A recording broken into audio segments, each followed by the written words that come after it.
বাংলাদেশ চীনের জনগণের বন্ধুত্ব আরও দৃঢ় হয়েছে, প্রধান উপদেষ্টা।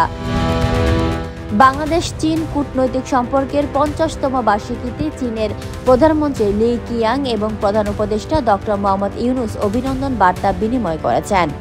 শনিবার দুই দেশের মধ্যে কূটনৈতিক সম্পর্কের 50তম বার্ষিকীতে তারা এই অভিনন্দন বার্তা বিনিময় করেন। অভিনন্দন বার্তায় ডক্টর মোহাম্মদ ইউনূস বলেন, দ্বিপাক্ষিক কূটনৈতিক সম্পর্ক স্থাপনের 50 বছর ধরে দুই দেশের জনগণের বন্ধুত্ব আরও দৃঢ় হয়েছে। দ্বিপাক্ষিক সম্পর্ক স্থিতিশীলভাবে বিকশিত হয়েছে এবং সহযোগিতায় ফলপ্রসূ সাফল্য এসেছে, যা উদযাপনের যোগ্য। তিনি আরও বলেন, বাংলাদেশ দুই দেশের মধ্যে সামগ্রিক কৌশলগত সহযোগিতামূলক অংশীদারিত্বের নতুন সাফল্য অর্জনের প্রতিশ্রুতিবদ্ধ।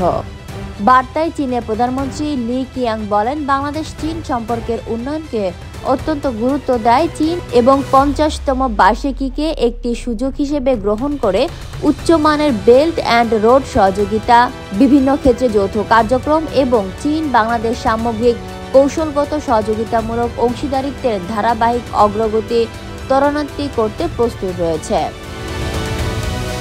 Fatema Tuz Zohra, people voice television, Dhaka.